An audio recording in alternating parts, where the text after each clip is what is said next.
Bon Thierry, vous qui dessinez le Tour de France, c'est un passage obligé d'arriver à Châteauroux. Cavendish City. Oui, bah c'est vrai que ça fait partie des passages un peu obligatoires, hein. On a des bons souvenirs avec toutes ces victoires de Cavendish sur la belle ligne droite finale.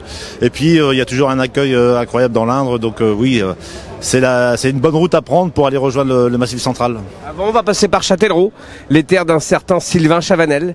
Oui, c'est vrai qu'on a eu différentes options, hein, pour aller jusqu'à Châteauroux. Bon, les autres options qui étaient un petit peu plus à l'est, on les avait déjà bien prises assez régulièrement. Cette fois-ci, on a décidé d'aller un petit peu plus au sud.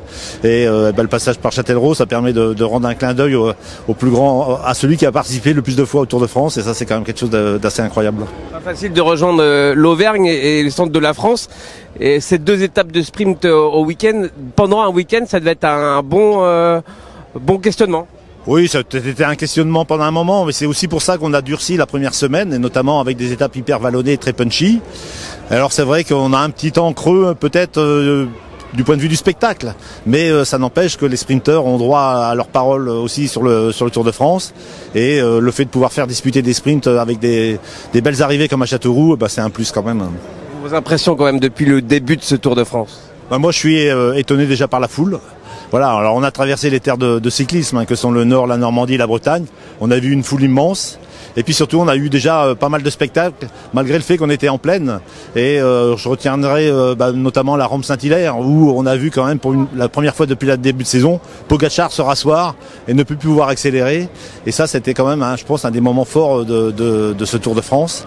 Et puis derrière, je retiendrai aussi mon étape quelque part, celle qui est arrivée à Vire, où sur une étape dite de plaine, on a réussi à avoir un peloton complètement disloqué. C'était au-delà de mes attentes et je trouve que c'est une bonne première semaine. On parle du 14 juillet, un feu d'artifice attendu. Ouais, alors quelque part, lorsque j'ai dessiné ce Tour 2025, c'est l'étape qui m'a le plus plu. C'est vraiment esthétique, physique, et je pense qu'on va avoir une grande bagarre pour le classement général et puis aussi pour la victoire d'étape.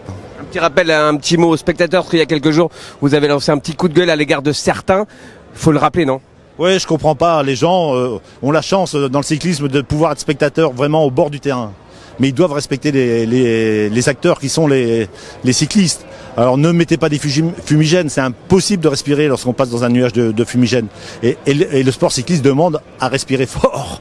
Donc par pitié, évitez les fumigènes, mettez-vous sur les bas-côtés et profitez du spectacle sans rajouter de danger. Merci.